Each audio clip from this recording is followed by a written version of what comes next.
All right, it's 5:30. Welcome to meeting 19 of the Madawaska School Committee. We'll call the meeting to order. Pledge allegiance. I pledge allegiance to the flag of the United States of America and to the republic for which it stands, one nation under God, indivisible, with liberty and justice for all. Have a moment of silence.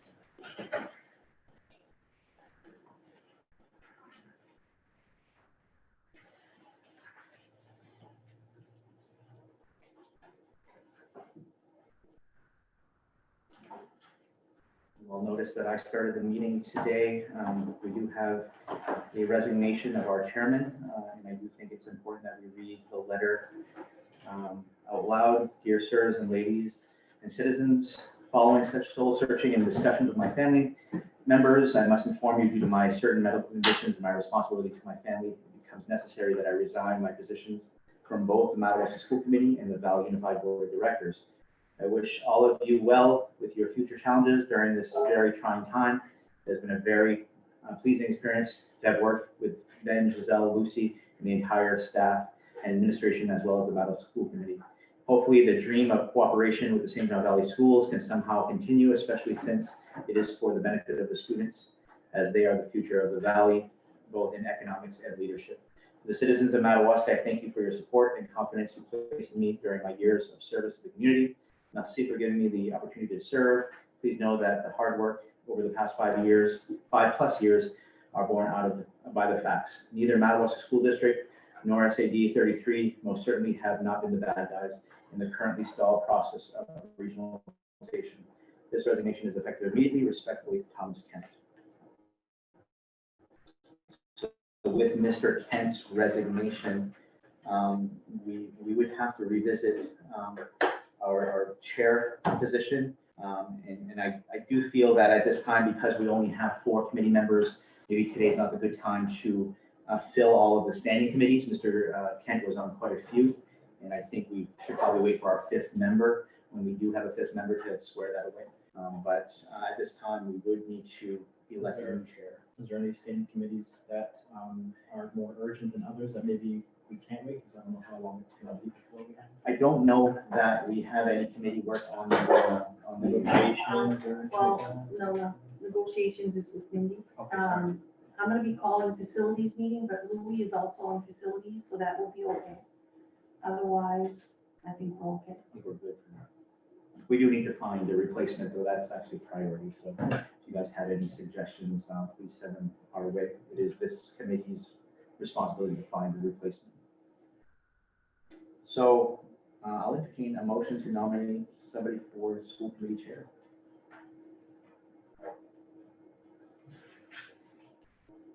Can't be me. It can't be me. Tammy, what are your thoughts? What was that, Robert? What are your thoughts? I mean, I can try to fill the shoes. I don't have all the time to be at hand like Bev and Tom were.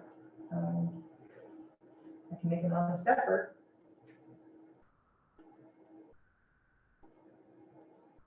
Or how do you feel, Robert?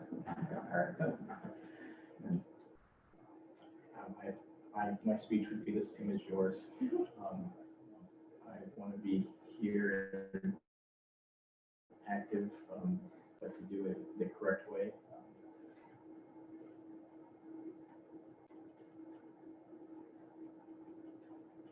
I have 10 months left of my term. You know, Louis, I'm not sure what your thought process is and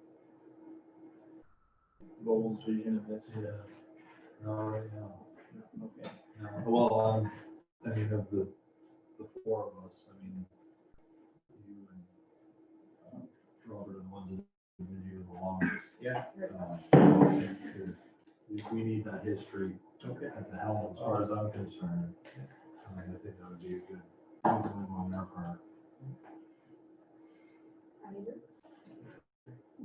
You need a motion, though.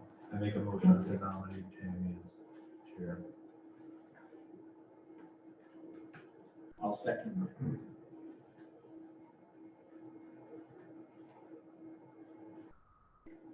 Any other discussion? Any other? Nothing? No. All those in favor for Tammy as chair? It's official. Congratulations. Thank you, Terry. Thank you, Tammy. There you go.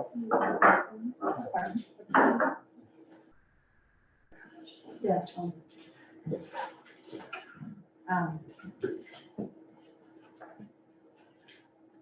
So we're gonna look to, for nominations for vice chair. How do you feel about that? I mean, I'll, if that's what your nomination is, I'll accept, and I'll work to be a very active vice chair to support our chairperson. Duties and expectations that she would have, so yes, if you're nominating, I I need a motion to nominate Robert. Second.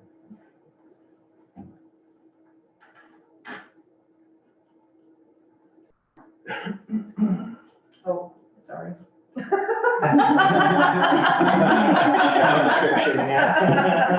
We have a motion, we have a second. All those in favor? Thank you, Robert. And Robert and Tammy, I know you guys are pretty good about checking email, so we'll try to, get information to the two of you in advance electronically, so that I know you're very busy and stopping in won't be, all that easy for you.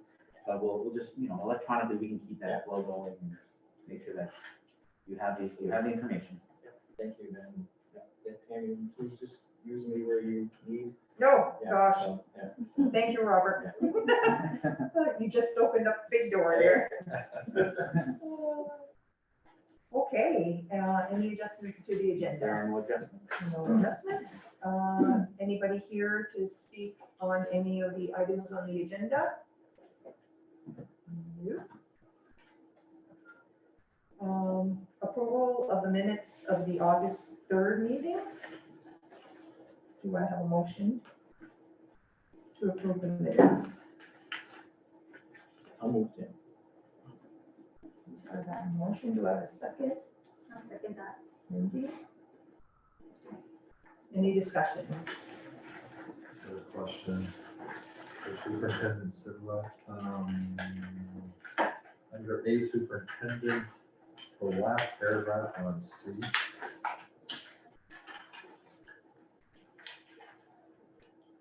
you just explain?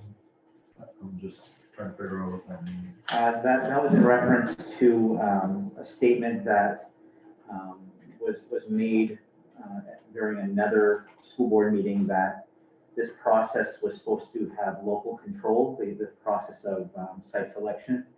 And it was believed that there was no local control, that we had a script to follow, and that we had to follow that script. And my statement was, it was more of a correction of that statement made, not by this committee, but by another board, that we did have local control, but it was a regional local control. And we saw that pan out in the site selection committee's process, when certain items were taken out of a matrix, certain items were put back in. There was a lot of give and take in that matrix that made it a regional matrix. And so I felt that it was a local control. By the norm, okay, thank you. You're welcome. Any more discussions?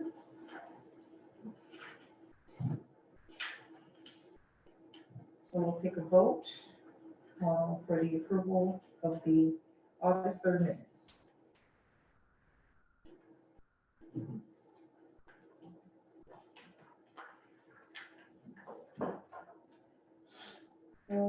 So we move to superintendent.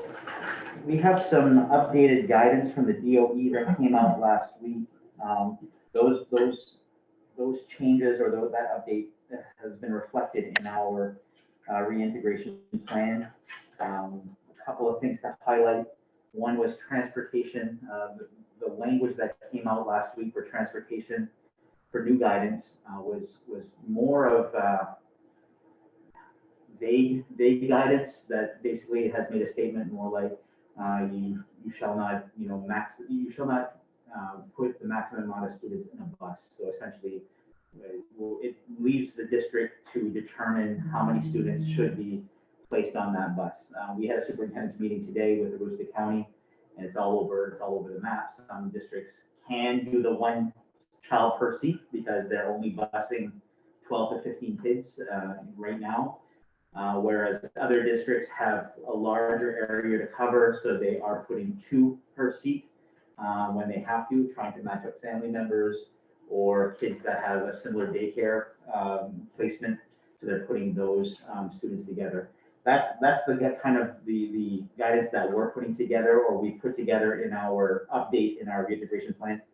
If we have family members, they will sit together. If we have smaller children, they will be put 2 to seat if we need the room.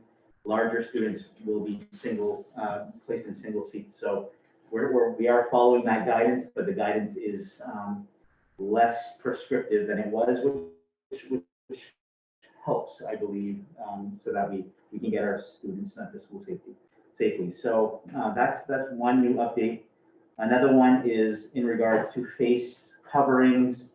Originally, when the department put out the face covering guidance, they said that a child or a staff member can get a face shield when they have a documented medical necessity, a behavioral necessity, or other considerations.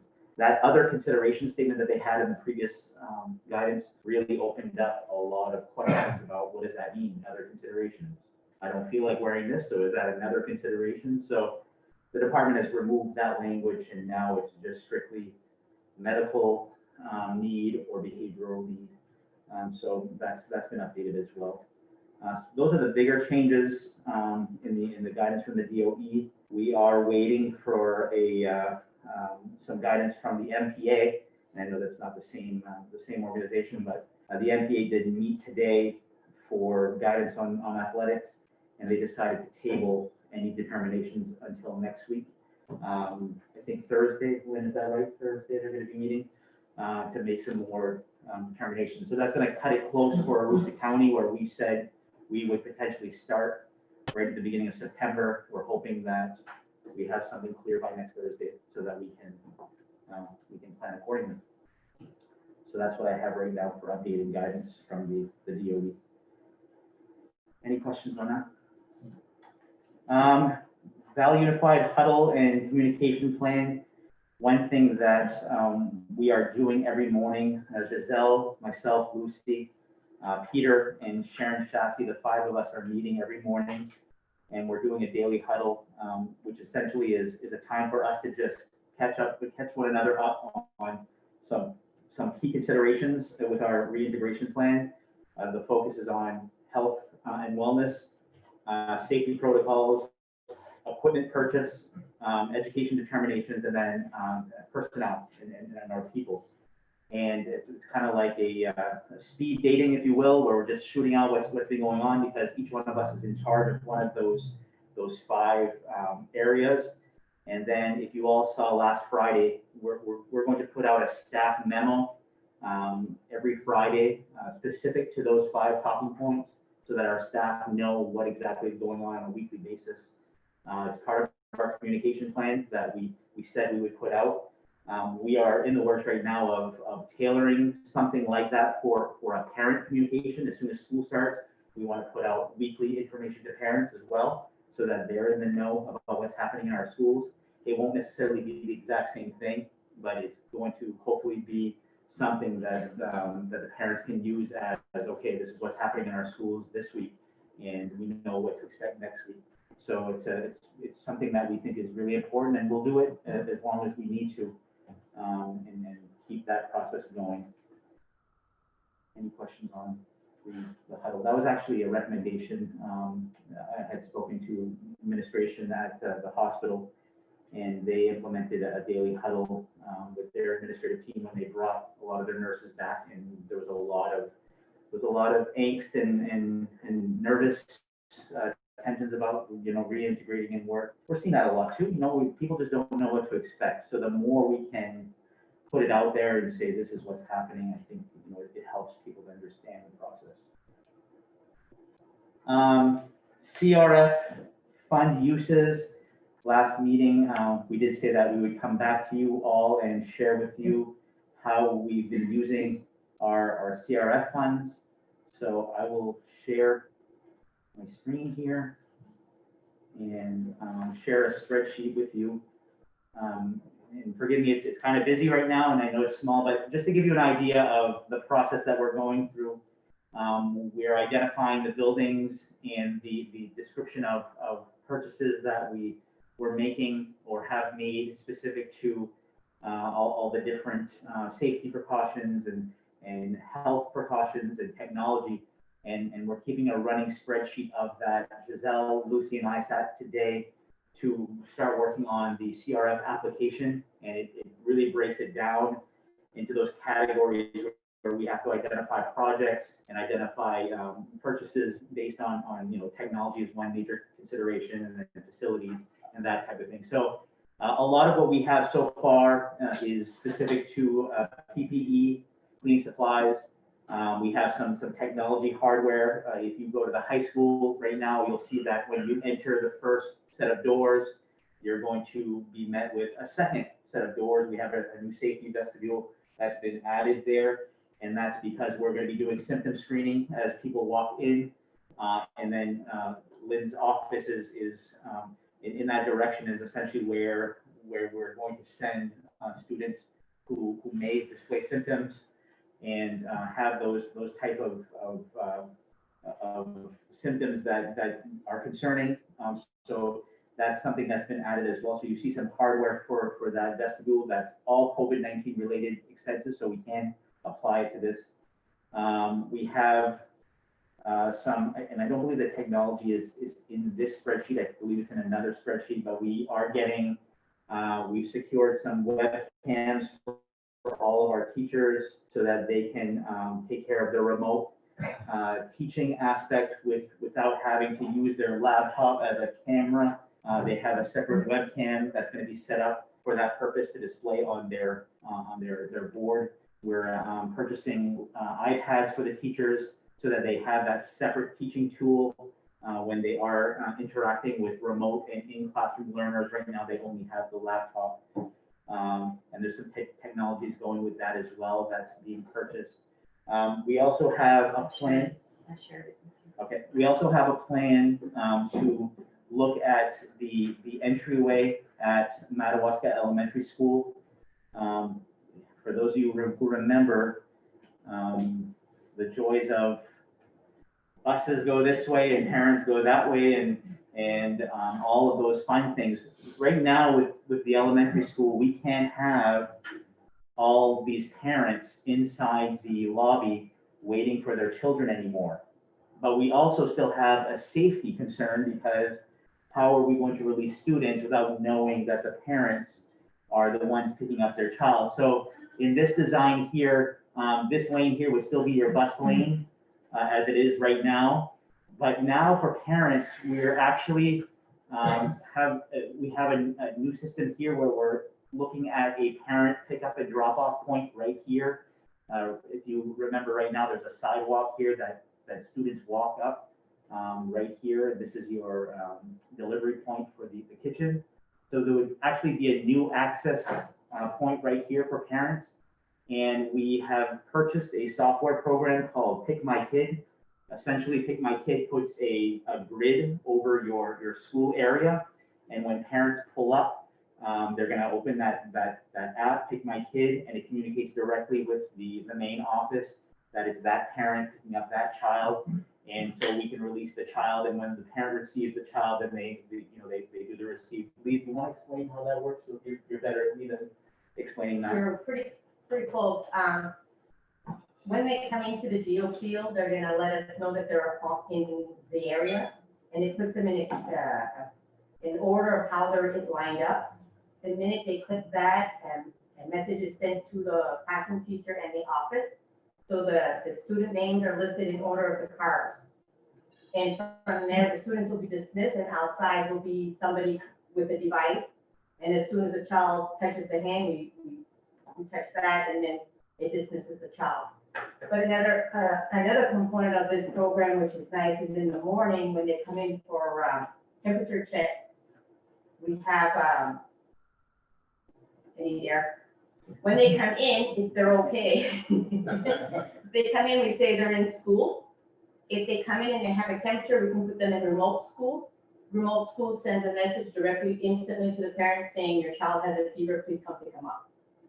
So it's a way to keep track of temperatures in the morning as well. In the original design of this, and I can have Paul talk about this, we were looking at a separate rainbow, if you will, right here on the lawn, which would have essentially been the parent loop. But in that design, the students would have had to cross the bus route loop here, obviously with some signage and some safety precautions. In looking at a redesign of it, I think this looks like something that would really be a little more efficient and a little safer so that the students don't have to cross the path of that bus. Wes, did you want to add anything, Paul? No, the only thing is we'll have to manage the traffic flow of that upper parking lot, because I don't think we'll be able to fit all the parents in that loop. But if we loop them to the right and they go around the parking area and then come back and just kind of line up there, I think that'll work out all right for us. They currently do that Right. to drop off their children, so they'll just continue looping around the parking lot. Seems like a normal traffic pattern already. Yeah. Drop that kid's off. And if you go down a little bit, there's also some handicap parking, which was gravely missing at that part of, for that entrance. We only have handicap entrance, parking for the gym entrance. So there's a couple of spots there that Paul has designed. So that, because that is a direct need we have also due to the coronavirus, that's something, this project will also fall under that, the CRF funds as well. So those are essentially what we're looking at right now. It's kind of hard right now because we do have, Paul in safety and facilities, trying to compile all those things. And then we have Vince in technology trying to compile his things. And we have the principals who are meeting the needs of their teachers and their demands, and then shooting that back out. So right now it's a little bit all over the place, but we are keeping track of everything as we go. In this spreadsheet right now, I think we're up to, we're up to $275,000 of projected purchases. And I believe our allocation was 400 and something. 376. 376. And we haven't added the parking, the new designed driveway to this, so it's a hefty price. Yep. It has to be approved first by the State Department. PPE, is that your PPE goals, or is that what you've ordered so far? That's what we've ordered. Okay, but that's not your goals. No, we also got a delivery from the DOE that came in on Monday or yesterday. So that was a PPE pre-supply that the department used their CRF funds for to help all the districts. We went through and Paul did a quick order with the DOE based on the size of our district. It kind of has some blanket size orders, and we received, was it a full shipment yesterday or partial, Paul? We only got a partial, or we got full and everything except for the disposable face mask. We only got partial. I think it was a clerical error on their part, but still waiting to hear from somebody. So that's where we're at with CARES funds. When we and again this morning we sat down and it was obvious that there's so much information to kind of bring in. When we're working on that application, we'll have a better idea of per targeted description. We'll know exactly how many things fall under technology, how many things fall under facilities, how many things fall under safety and PPE. We'll have a better idea of that as we get closer. That's an update on that. Survey data, you received some preliminary survey data last week. I'm going to bring up on my screen a little more accurate data because there have been more submissions since that. And I also wanted to share the staff data with you as well. So let's start here. This is with staff for MES, looking at our staff coming back to work, or are they planning on getting excused to work from home. We have 100% of the MES teachers planning to come back to work. This just asks about face masks if they need it. Right now, no teacher has indicated that they would be ready and willing to accept an assignment as a remote learning teacher. We haven't sat down and asked each teacher individually. On Thursday, Lise and I will be sitting down looking at these numbers and trying to determine, okay, how many teachers do we need for remote learning versus how many teachers do we need in classroom, and what does that do to the class counts? And at that time, we'll have to get creative on who's going to be managing remote learners. We'll look at everything from what's happening at SAB 33, what's happening at SAB 27, how do those numbers fall, and how can we help each other as three districts. So we're going to sit down, like I said, on Thursday and kind of map that out. But right now, all of our teachers are reporting that they would like to come back to the classroom. We're asking them if they need cleaning tools, if they want to clean their classroom. Do they need supports, emotional or mental health support? So they're indicating that. So we're asking our teachers to supply cleaning. Our teachers have been given the option because they're asking, they say, can we have some like wipes to wipe things down? So Paul has worked on securing buckets full of wipes with the MDS sheets that the teachers are going to be able to use that if they want to. We're telling them you don't have to clean, but if you want to have wipes, don't buy your own. We'll supply you with some. Yeah. And that for some of them, that's a big deal. Well, I think it should be a big deal. Yeah. But I think it would be something that school would have provided versus the teachers. No, we're providing it to them. Okay. We just want to know if they want. Okay. Yeah, we're not asking them to supply it for sure. Yep. And then we're asking them if they need a thermometer at home for their own daily checks, that we're asking all families to send them check, and we're asking all staff to do it. So we're getting that data as well. So that's what the staff look like at Madawaska Elementary. For the students at Madawaska Elementary, 244 responses to date. There are some duplicate responses that we have to sort through and eliminate. Lise, do you know about how close you are to being 100%? I would say I'm more like at 90. Okay. Because there were duplicates, so I went out and I removed some of the duplicates. Okay. But they keep coming back. They keep getting the phone call. We were getting it like, so did you already do that? Or so we're on the delinquent list, but. Yeah. Then you see the husband filled it out, the wife filled it out. It's all good because we can sort real quick and figure that out. So in the preliminary numbers right now, it looks like 83% of MES learners coming back. That leaves about 8% for remote learning, which is 19 students. We do have an uptick on homeschooling, and that's not specific to just Madawaska Elementary. It's statewide, and that's twofold. One of it obviously is COVID-19 remote learning. Another one is the mandatory vaccination mandate that's coming down next year, and that's on a lot of people's minds as well. So they're choosing this time to enter into homeschooling for a number of reasons, but that is increasing. In classroom instruction, we're trying to find out who's going to be needing transportation. So about 65% of the elementary students look like they will need the school bus transportation, and 30 will not. Do you think that's pretty average what's already happening? That was a lot of years. Is that number off? I think it's pretty close. It's pretty close. Pretty typical. Yeah.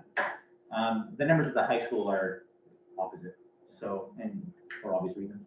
So we're asking the families if they need masks, or if they want us to supply them with masks, they're going to bring their own, or if they will be getting a doctor's note for a face shield. So they're telling us that information. We're trying to find out if their children need social emotional supports. So we're putting these learners on a list for our social worker, so that they know about these possible needs. And then we're asking the families if they need a thermometer. Has offered to provide thermometers for all of our families that need thermometers in the region. So that's really nice of them to do. So we do have quite a few families that need that thermometer for symptom checking. Out of the 19 remote learners at MES, you can see which ones already are indicating they need a technology device, or they're going to use one from home, or that they already have their school device. 100% of those 19 have sufficient internet, or they're claiming they have sufficient internet, so that's good.